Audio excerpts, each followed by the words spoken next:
স্ত্রীকে নামাজের কথা বললে রাগ করে, আমার করণীয় কি? স্ত্রী যদি নামাজের কথা বললে রাগ করে, তাহলে সেক্ষেত্রে স্ত্রীকে পাম্পটে দিয়ে ফুসলিয়ে আদর যত্ন করে সোহাগ করে মোহব্বত করে তাকে নামাজমুখী করবেন। আমি প্রায় বলার চেষ্টা করি, স্বামী স্ত্রী সম্পর্কটা এরকম একটা সম্পর্ক যে মোহব্বত দিয়ে ভালোবাসা দিয়ে প্রায় বেশিরভাগ জিনিস আদায় করা যায়। একান্ত অমানুষ যদি না হয়, একান্ত যদি কুলাঙ্গার টাইপ মানুষ না হয়, তাহলে দেখবেন যে বেশিরভাগ ক্ষেত্রেই প্রেম ভালোবাসা দিয়ে অনেক কিছুই আদায় করা। সেই রকম করে চেষ্টা করতে হবে তাকে নামাজি বানানোর জন্য। তারপরে যদি তার কপালে নামাজি হওয়া নসিবে না থাকে, তাহলে এটা নিয়ে আপনারা মাথা ব্যথা নিয়ে আপনি চেষ্টা করবেন। আল্লাহ তাআলা আমাদেরকে তৌফিক দান করুন। সে কেউ যদি আপনাকে দ্বিতীয় বিয়ের প্রস্তাব দেয়, আপনি কি রাজি হবেন? আর জালিম স্বামীর ব্যাপারে করণীয় কি? এটা কোনো কথা বারবার ভাই দিচ্ছেন সাইদুর রহমান ভাই, জালিম স্বামীর ব্যাপারে করণীয় কি? ভাই, যারা জালিম স্বামী জুলুম করতেছেন স্ত্রীর প্রতি, দুনিয়ার সব জালিমদের যেরকম বিচার হবে, স্বামী যাও জুলুম করলে তাদেরও কি হবে, আবার মহিলারা স্ত্রীরা জুলুম করলে তাদেরও কি হবে, বিচার হবে। আর যার এক বিয়ে করার পর একাধিক বিয়ে করার পর দোনো স্ত্রীর মধ্যে ইনসাফ রক্ষা করার ক্ষমতা নাই, তার জন্য একাধিক বিয়ে করা জায়েজ নাই। এটা এত সহজ না। অনেক একাধিক বিয়ে করার জন্য খুব লাফায় বলে, কিন্তু একাধিক স্ত্রী থাকলে সমতা বজায় রাখতে পারে না। আল্লাহ তাআলা আমাদেরকে বোঝার তৌফিক দান করুন। প্রথম প্রশ্ন, ফরজ গোসল না করে দীর্ঘ সময় কাটিয়ে দিলে গুনাহ হবে কিনা? ফরজ গোসল এটা বিলম্ব না করে যত দ্রুততার সাথে করা যায় ততই ভালো, স্বাস্থ্যের জন্য ভালো, ঈমান আমলের দৃষ্টিকোণ থেকেও ইসলামের দৃষ্টিকোণ থেকেও এটি ভালো। তবে কোনো কারণে ধরুন কারোর গভীর রাতে গোসল ফরজ হয়েছে, তিনি ফজরের সালাতের আগ পর্যন্ত যেহেতু তার গোসল না করলেও অসুবিধা নাই, যেহেতু নামাজের জন্য গোসল করতে হবে, সেজন্য তিনি গোসল ছাড়া যদি ফজরের নামাজের আগ পর্যন্ত থাকতে পারেন, তবে এক্ষেত্রে তার জন্য উচিত এবং কর্তব্য উত্তম হলো মিনিমাম অজুটা করে নেওয়া। ওই অবস্থায় অজু করে তারপর তিনি শুয়ে পড়বেন, এবং এটি বিভিন্ন হাদিস দ্বারা প্রমাণিত। কারণ মনে করেন ফজরের পরে গোসল ফরজ হয়েছে, এখন জোহরের নামাজের আগ পর্যন্ত মাঝখানে আর কোনো নামাজ নাই, তাহলে গোসলটা একটু পরে, 2 ঘন্টা পরে, 3 ঘন্টা পরেও তিনি করতে চাচ্ছেন, করতে পারেন। তাহলে এক্ষেত্রে উত্তম হলো অজু করে নিয়ে তারপরে অন্যান্য কাজ কাম করা, এবং পরবর্তী ফরজ ওয়াক্তের আগেই ফরজ সালাতের আগেই তিনি অবশ্যই গোসল করে ফেলতে হবে। যদি কোনো কারণে অজুও না করেন তারপরেও শুয়ে থাকেন উনি বাথরুম সেরে এসে, তো সেটাতে বড় কোনো গুনাহ হবে না, তবে অজু করে শোয়াটাই হলো সুন্নাহ সম্মত এবং ভালো। আমাদের সমাজে গোসল ফরজ হওয়ার পর মেয়েরা যদি গৃহস্থলী কাজ করে, তাহলে দেখবেন ফতোয়ার কোনো শেষ নাই। যত ভুয়া ভিত্তিহীন ফতোয়া মেয়েদের উপরে এদেশে আরোপ করা হয়, মেয়েদের উপরে যত মাসআলা, ভুয়া মাসআলা আরোপ করা হয়, ছেলেদের উপরে তো মাসআলা আরোপ করা হয় না। ছেলেটা গোসল ফরজ হওয়ার পরে শুয়ে রয়েছে 2-4 ঘন্টা, কেউ কিছু বলবে না। ওই বেচারি মেয়েটা গোসল ফরজ হওয়ার পরে যদি অজু করেও গৃহস্থলী কাজ কাম করে, তো দেখবেন যে শাশুড়ি, ননদ, আশেপাশে সবাই ফতোয়া দিচ্ছে যে না, ফরজ গোসল হলে কোনো আপনার গৃহস্থলী কাজ কাম করা যায় না, বাচ্চাকে দুধ খান পাওয়ানো করা যায় না। তো এগুলো মেয়ের জন্য না, বরং ছেলের জন্য প্রযোজ্য যে যত দ্রুত সম্ভব গোসল করা ভালো। কিন্তু যদি কেউ গোসল একটু পরে করে পরবর্তী নামাজের আগ পর্যন্ত, এতে গুনাহ হবে না। কথা কি বুঝতে পারছি? তবে ফরজ গোসল হয়ে গেছে এই অবস্থায় আপনি মনে মনে বা মুখে জিকির করতে পারবেন, দুরূদ পড়তে পারবেন, দোয়া করতে পারবেন, কোরআন তেলাওয়াতটা আপনি করবেন না। এছাড়া অন্যান্য জিকির আজকার অব্যাহত রাখতে পারবেন। তাহলে খোলাসা কথা হলো, গোসল ফরজ হওয়ার পর বিলম্ব না করে যত দ্রুততার সাথে সম্ভব গোসল করতে হবে। যদি দেরি করতে চান, পরবর্তী নামাজের আগ পর্যন্ত দেরি করতে পারেন, সেক্ষেত্রে উযু করে নিয়ে দেরি করা, সেটা ঘুমান বা অন্য কোনো কাজ করেন, তার জন্য উত্তম। এরপরে প্রশ্ন হলো, ঘুমানোর সময় স্ত্রী যদি স্বামীর ডান পাশে শুয়ে থাকে তাহলে কি কোনো গুনাহ হবে? ভাই, স্ত্রী ডান পাশে শোবে স্বামীর, না বাম পাশে শোবে, না দোতলা খাটে শোবে, না খাটের নিচে শোবে, এটা তাদের একান্ত ব্যাপার। শরীয়তে ব্যাপারে কোনো কিছু ঠিক করে দেয় নাই। এগুলো আমাদের মন গড়া মাসালা যে স্বামীর অমুক পাশে শুইতে হবে, না, স্বামীর কোনো পাশের বিষয়ের কোনো বরকত নাই। চাইলে স্বামীর ডান পাশে শুইতে পারে, চাইলে বাম পাশে শুইতে পারে, চাইলে পেছনে শুইতে পারে, চাইলে সামনে শুইতে পারে। স্বামী স্ত্রী তারা উভয়ে তাদের যেভাবে খুশি সেভাবে শুইতে পারে। কোন নির্দিষ্ট পাশে শোয়ার কোন নির্দেশ কোরআন হাদিসে দেয় নাই। এইসব মাসালা আমরা বানায় নিস। মহিলাদের বিরুদ্ধে মাসালা দেওয়ার ব্যাপারে আমরা বড় পটু। কোরআন হাদিস যা বলে নাই সেটাও বানায় মহিলাদের বিরুদ্ধে ফতোয়া দেই আমরা। বেচারীরা স্বামীর কোন পাশে চলবে, কোন পাশে শোবে, কোন পাশে খাবে, কিভাবে বেশকি মারবে, এগুলো তো কোরআন হাদিস বলে নাই ভাই। বেচারীদের ব্যাপারে নিজেদের মন গড়া মাসআলা আরোপ করবেন না। কথা কি বুঝাতে পারছি? অতএব স্বামীর কোন পাশে শোবে না শোবে এটা একান্ত তাদের ব্যাপার। সব পাশে শোয়া জায়েজ আছে, কোন পাশে শোয়া কি নাই গুনাহ না, এগুলা কুসংস্কার আমাদের। এরপরে প্রশ্ন হলো, আমি প্রসাব করার পর টিস্যু ব্যবহার করি, তবুও প্রসাব শেষে আবার 2-1 ফোঁটা বের হয়, কাপড়ে লাগে, এই অবস্থা আমার করণীয় কি? অনেকেরই এই রোগটা আছে ভাই, পেশাব করার পর 1 ফোঁটা 2 ফোঁটা অনেকক্ষণ পরে বের হয়। যদি 1 ফোঁটা 2 ফোঁটাও বের হয় তারপরে ওযু ভেঙে যাবে, আর কাপড় লাগলে কাপড় নাপাক হবে। এই জন্য প্রথমত আপনার এই পেশাবের ফোঁটা বন্ধ হওয়া পর্যন্ত আপনাকে অপেক্ষা করতে হবে, এবং এটা বন্ধ হওয়ার পর আপনি পবিত্র হয়ে নামাজ পড়তে যাবেন। তার জন্য যতটুকু সময় লাগে নিবেন। আবার অনেকের আছে অহেতুক সন্দেহ, পেশাবের ফোঁটা বাহির হোক বা না হোক, তার মনে হয় বাইরে হয়েছে, ঘন ঘন চেক করতে হয়, আছে না নাই? তো এইটা হলো রোগ, এই রোগকে পাত্তা দেওয়া যাবে না। যদি দেখেন যে এরকম প্রায় দেখছেন চেক করে আসলে কিছু বাইর হয় নাই, অযথাই আপনার মনে হয়েছে, তার এটাকে পাত্তা দিবেন না। নবী করিম সাল্লাল্লাহু আলাইহি ওয়াসাল্লাম তো ভিজা হাতে পানি নিয়ে এরকম ছিটা দিতে বলেছেন, কাপড়ের উপর দিয়ে, লজ্জাস্থানের বাইরে কাপড়ের উপর দিয়ে ছিটা দিতে বলেছেন। কেন? যাতে করে ওই শয়তান আপনার মধ্যে ওয়াসওয়াসা ঢুকাতে না পারেন যে আপনার পেশাবের ফোঁটা বের হয়েছে, তাইলে এটা পেশাবের ফোঁটা কিনা। আপনি নিজে পানি ছিটা দিয়ে দিবেন, তাতে করে আপনার পেশাবের ফোঁটা এরকম কোন সন্দেহ শয়তান সৃষ্টি করার সুযোগই পাবে না। তার মানে সন্দেহকে পাত্তা দেওয়া যাবে অহেতুক। হ্যাঁ, আপনি নিশ্চিত জানেন হ্যাঁ ভিজে গেছে, পড়ে গেছে, পেশাব বের হয়ে গেছে, তাহলে আপনি সেটা যে অংশ লেগে গেছে ওই অংশটা ধুয়ে ফেললেন এবং ওযু করে নামাজ পড়লেন, নামাজ হয়ে যাবে। কারোর পেশাবের রোগ আছে, কিন্তু বেশিরভাগ ক্ষেত্রে এটা ওয়াসওয়াসাকে পাত্তা দেওয়া যাবে না।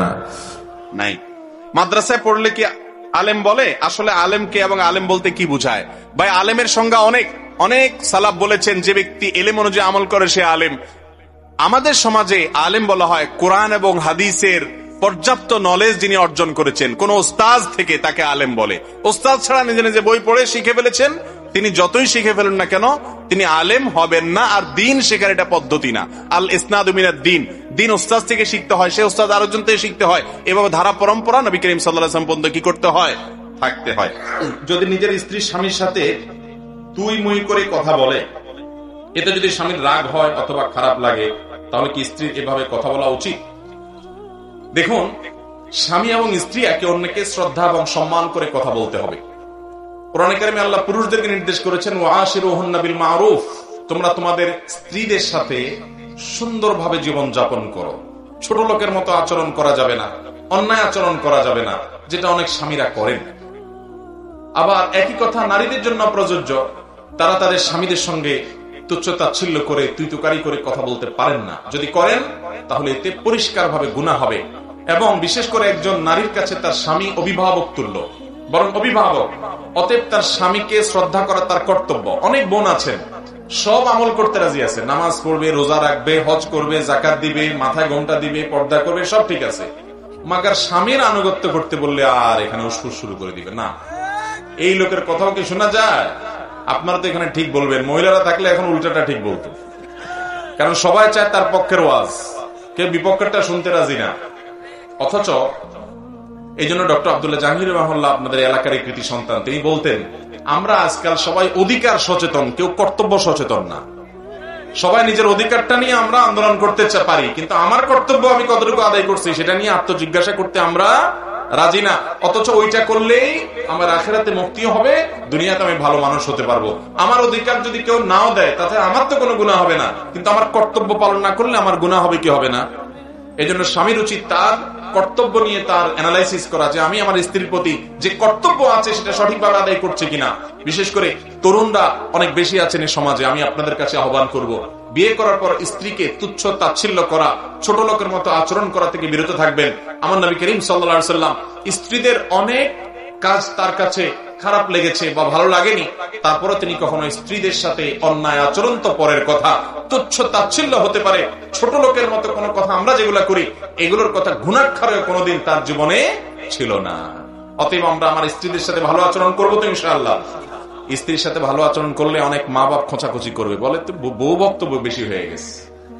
কিন্তু যে যা বলুক, আপনি আরেকজনের মেয়েকে ঘরে তুলে এনেছেন, তার প্রতি অবিচার করতে পারবেন? একই কথা যেই বোন তার স্বামীকে তুই তুকারি বলেন, সেটা আরো ডেঞ্জারাস, আরো ভয়াবহ। এর কারণে কাবিরা গুনাহ হবে, মনে রাখবেন। কারণ আপনি আপনার স্বামীকে অসম্মান করেছেন, আপনি তাকে গালমন্দ করতে পারেন না। মুসলমান কখনো গালমন্দ করতে পারে না। শ্রদ্ধা দিয়ে কথা বলতে হবে, একসাথে থাকতে গেলে মনোমালিন্য হবে, স্বামী স্ত্রীর যৌথ জীবনে দুই কথা কাটাকাটি হবেই হবে। অনেক ছোট লোক আছে কিছু হলেই নিচের দিকে নেমে যায়, গালিগালা শুরু করে দেয়, হাতাহাতি শুরু করে দেয়, তালাকের কথা বলে ফেলে। অনেক মহিলারাও আছে এরকম, কিছু হলে বলে তোর সংসার আর করবো না, বাবার বাড়ি আজই গেলাম। আছে না নাই? এগুলো কোনো মুসলমানের চরিত্র না। ওই যে একটু আগে হাদিস শোনালাম, যে ব্যক্তি তার আচরণ এবং আখলাককে সুন্দর করেছে তার জন্য নবীজি সাল্লাল্লাহু আলাইহি ওয়াসাল্লাম জান্নাতের সর্বোচ্চ জায়গায় আল্লাহর কাছ থেকে প্রাসাদ নিয়ে দেওয়ার দায়িত্ব নিয়েছেন। অতএব ঈমানদার কখনো বাজে আচরণ করতে পারে, নিজেকে নিয়ন্ত্রণ করতে হবে। স্বামী উল্টাপাল্টা করছে দেখেই আপনি তাকে তুইতকারি করবেন, তাহলে আপনি কিসে মুসলমান হলেন? মুসলমান তো আত্মনিয়ন্ত্রণ করবে, যে যা খুশি তা বলবে না, ধৈর্য ধারণ করবে, হজম শক্তি থাকবে, ঢোক গিলতে পারবে রাগকে। দুনিয়াতে সবচেয়ে শ্রেষ্ঠ ঢোক আল্লাহর কাছে হাদিসে আসছে ওই ঢোক, যেই ঢোক মানুষের বদমেজাজ এবং রাগ দেখাইতে মনে চায়, তারপরে সে ঢোকটা গিলে ফেলে। এটা হলো সবচেয়ে উত্তম এবং শ্রেষ্ঠ ঢোক আল্লাহ তাআলার কাছে। সবচেয়ে বড় বীর কে জানেন? সবচেয়ে বড় বীর, সবচেয়ে বড় বীর হলো, সবচেয়ে বড় বাহাদুর হলো, নবী সাল্লাল্লাহু আলাইহি ওয়াসাল্লাম বলেছেন ওই ব্যক্তি, যে ব্যক্তি রাগ করার ক্ষমতা আছে কিন্তু আল্লাহর ভয়ে হজম করে গেছে, বহু কষ্ট হয়েছে, চোখ মুখ লাল হয়ে গেছে, কিন্তু নিজেকে নিয়ন্ত্রণ করছে। আজকে এই রাগের যত্রতত্র ব্যবহারের কারণে সংসারগুলো ভেঙে খান খান হয়ে যাচ্ছে, জায়গা জায়গা মারামারি হচ্ছে, গন্ডগোল ফাসাদ হচ্ছে। ভালো মুসলমান কখনো বদরাগ বদমেজাজ হতে পারে না।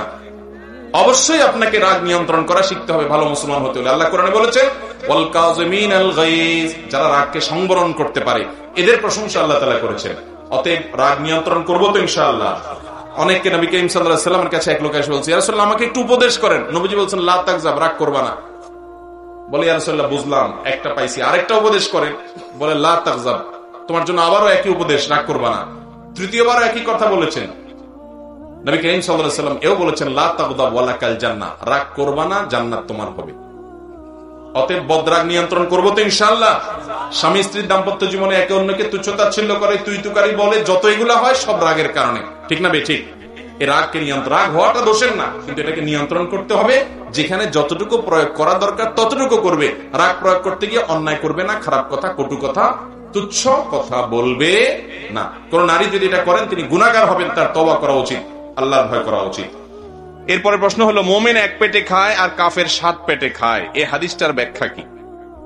এরকম একটা হাদিস আছে, নবী করিম সাল্লাল্লাহু আলাইহি সাল্লাম বলেছেন ইয়াকুলুল মুমিনু ফি মিআন ওয়াহিদিন, মুমিন এক পেটে খায় আর কাফের 7 পেটে খায়।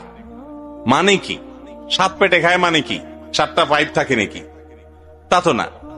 তে হাদিসের অনেক ব্যাখ্যা আছে, এর মধ্যে একটা ব্যাখ্যা হলো, অনেক মুহাদ্দিসগণ বলেছেন এই হাদিস দ্বারা আমাদের নবী সাল্লাল্লাহু আলাইহি সাল্লাম বোঝাতে চাইছেন, ইমানদার ব্যক্তি তিনি তার নিজের বাঁচার জন্য যা দরকার সেটা খায়, সেটা গ্রহণ করে। আর যার আখিরাতের প্রতি বিশ্বাস নাই, সে একা খাই খাই করতে করতে এত লোভী হয় যেন সে 7 পেট খায়, এরকম তার লোভ। ইমানদার তার বাঁচার জন্য যা দরকার সেটা পাইলে সে আলহামদুলিল্লাহ বলে।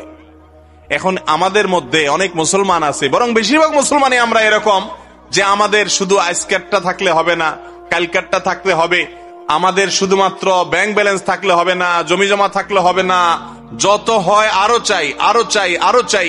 এই লোভ, যেটা আখিরাতের প্রতি অবিশ্বাসী কাফেরের থাকার কথা, সেটা আজ মুসলমানদের মধ্যে আছে, ঠিক না বেঠিক? এই লোভকে নিয়ন্ত্রণ করতে হবে। যত অপরাধ আছে, যত দুর্নীতি আছে, যত পাপ আছে, এই সবগুলো যেখান থেকে সৃষ্টি, সেটার নাম হলো এই লোভ। হুব্বুদ দুনিয়া রাসু কুল্লি খাতিয়া, দুনিয়ার মোহ হলো সকল পাপের মূল, সকল পাপের মূল।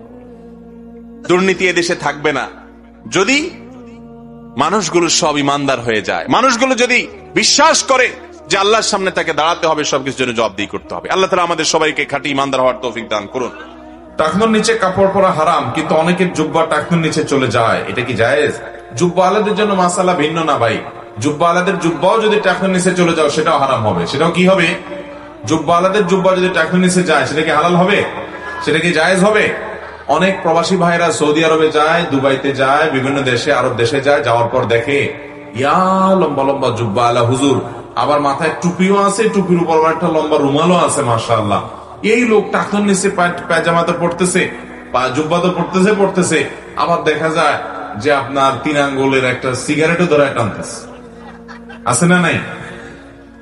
এগুলা দেখে আমাদের অনেক বাংলাদেশি ভাইরা চিন্তা করে, হায় হায় রে, কি কলিকাল আসলো, এত লম্বা জুব্বা পরে মাথায় টুপি দিয়ে আবার উপরে রুমাল লাগায়া সিগারেট টান দিতেছে, টাকনোর নিচে পাঞ্জাবি চলে গেছে। ভাইরা আমার, ওইটা সৌদি আরবের মানুষদের জাতীয় পোশাক, তাদের সামাজিক কালচার ওটা। এটা দিয়ে আপনি আলেম বা তাকে হুজুর মনে করার কোন কারণ। সবচেয়ে বড় কথা হলো, এমনকি কোন আলেমও যদি জুব্বা পরে, সেই জুব্বা যদি টাকনুর নিচে চলে যায় তো সেটা হারাম হবে, সেটা হালাল হবে। মা আসফালা মিনাল কাবাইনি ফাফিন্নার, টাকনুর নিচে যা গেল সেটা জাহান্নামে যাবে। অতএব সেটা জুব্বা হোক, সেটা চাদর হোক, সেটা আপনার লুঙ্গি হোক, সেটা পায়জামা হোক, সেটা প্যান্ট হোক, হারাম হবে। তবে হ্যাঁ, মোজা যদি হয়, তো মোজা তো থাকেই নিচ থেকে, ওইটার কথা ভিন্ন, সেটা জায়েজ। সারা দুনিয়া একসাথে সকল মুসলমান ঈদ পালন করতে পারবে কিনা? সারা দুনিয়া একসাথে মুসলমান ঈদ পালন, কত সুন্দর জিনিস, চিন্তা করেন তো। মুসলমানরা এক এক দেশে এক এক দিন ঈদ পালন করে, এটা একটা কথা হলো? সারা পৃথিবীতে একদিনে সবাই ঈদ পালন করলে মুসলমানদের ঐক্য হবে, কত সুন্দর হবে, তাই না ভাইরা আমার? এটা কোনোদিন সম্ভব হবে? সম্ভব হবে না। এক দেশে আপনি যখন ঈদ করতেছেন দিনের বেলা, সকালবেলা, তখন আমেরিকাতে গভীর রাত, সম্ভব ঈদের নামাজ একসাথে পড়া সম্ভব? আমাদের দেশে কিছু ভাইয়ের মাথায় ঢুকছে যে গোটা পৃথিবীর মানুষ আজ বিভক্ত হয়ে আছে, তাদের সবাই এক করতে হবে। গোটা পৃথিবীকে একদিনে ঈদ করাইতে গিয়া বাংলাদেশে, যেখানে সব মানুষ একদিন ঈদ করতেন, বাংলাদেশে মানুষের টুকরা করে দিচ্ছে, কেউ একদিন আগে করে, কেউ একদিন পরে করে। গোটা দুনিয়ারে এক করতে গিয়া নিজের দেশেরই দুই টুকরা করে দিচ্ছে। এটা কি ঐক্য হলো না বিভক্তি হলো? মনে রাখবেন, এই কাজগুলো যারা করে তাদের বড় একটা অংশ আলেম না, আলেম না, ওলামা ইকরামের উপরে পণ্ডিতি করে এই কাজগুলা করে। আল্লাহর রাস্তে এগুলা করবেন না, এগুলা করবেন না। এই দেশটার মানুষ একটা আমলের উপরে ঐক্যবদ্ধ এবং সেই ব্যাপারে 99.9% ওলামা ইকরাম একমত। আপনি সেখানে আবার ভিন্ন আরেকটা গ্রুপ করে একদিন তারা ঈদ করতেছে, একদিন আপনারা করতেছেন, এটা আমাদের জন্য লজ্জার। দুনিয়ারে এক করতে যায়, নিজের দেশে দুই টুকরা করে দিছে, এটা জায়েজ নাই, করবেন না। এই বিষয়ে ফোকাহ ইকরামের মত পার্থক্য আছে, বহু পুরাতন, সেটা ভিন্ন বিষয়। কিন্তু আমাদের দেশে এইটা সাধারণ মানুষ আপনারা বিচ্ছিন্নভাবে আমল করে আমদানি করবেন, সেটা দ্বারা সমাজ বিশৃঙ্খল হবে, এটা জায়েজ নাই।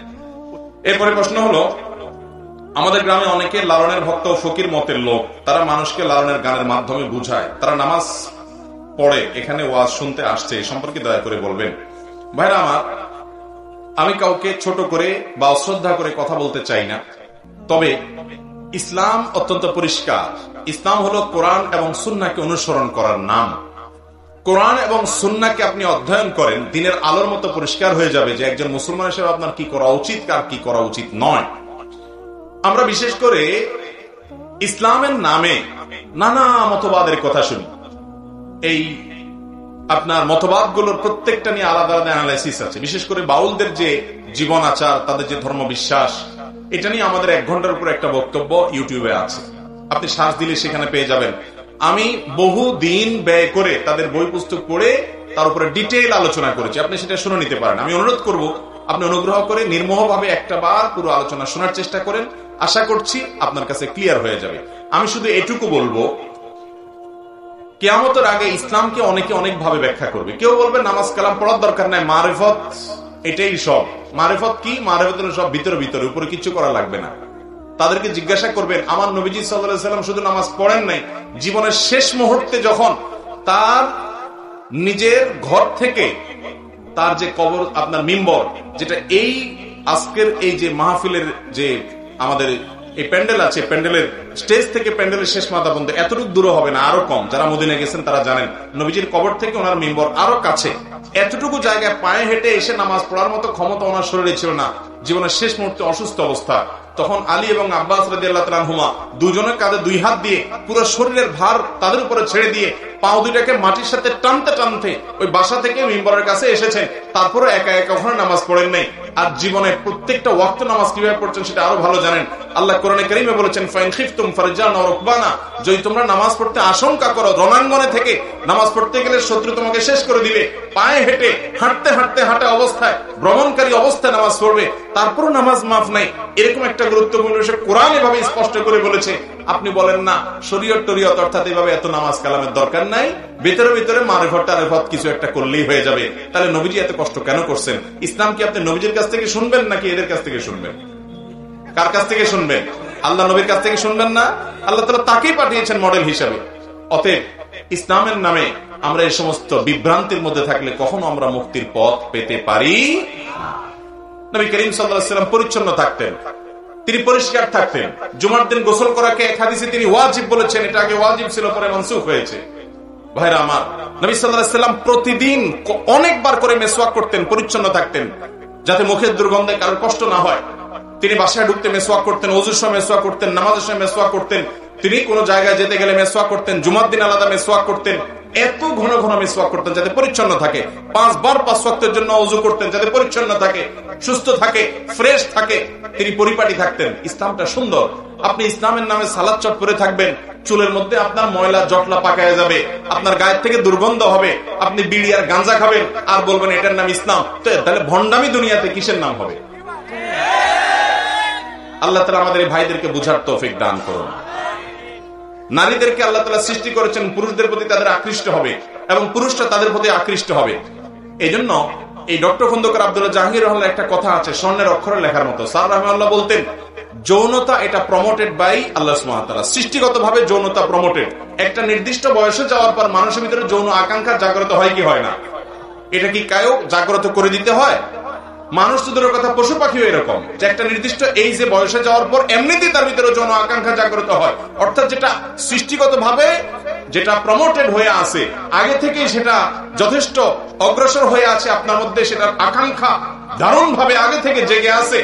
সেই যৌনতা যদি বিজ্ঞাপনের বিলবোর্ডের নামে, নাটক সিনেমার নামে, নোবেলের নামে, বাউলগিরির নামে, ফাউলগিরির নামে, নানা নামে যদি নারী পুরুষকে একসাথ করে ফেলেন এবং যৌন আকাঙ্ক্ষাকে যদি জাগ্রত করে তোলেন, তাহলে প্রমোটেড জিনিসটাকে যদি আরো প্রমোটেড করতে চান, 120 স্পিডে গাড়িতে পিছন থেকে আরো বড় গাড়ি দিয়ে ধাক্কা দিয়ে যেরকম দুর্ঘটনার শিকার হবে, যুবকরা তরুণরা ধ্বংস হয়ে ধ্বংসের দ্বার প্রান্তে চলে যাবে। কারণ তাদের যৌনতাটা এমনিতে এই বয়সে প্রমোটেড। এটাকে প্রমোট করতে হয় না, এটাকে কন্ট্রোল করতে হয়, বরং এটাকে আরো বিভিন্ন বিনোদনের নামে যখন উত্তেজিত করা হয়, যুবকদেরকে যখন আরো জাগিয়ে তোলা হয়, তখন যুবকদের যারা ধর্ষণ হয়, পাশবিক নির্যাতন হয়, কোনো আইন করে কোনো শাস্তি দিয়ে এগুলো নিয়ন্ত্রণ করা যাবে না। এগুলো নিয়ন্ত্রণ করতে হলে আল্লাহর বিধানের ভেতরে আসার কোনো বিকল্প পথ আর।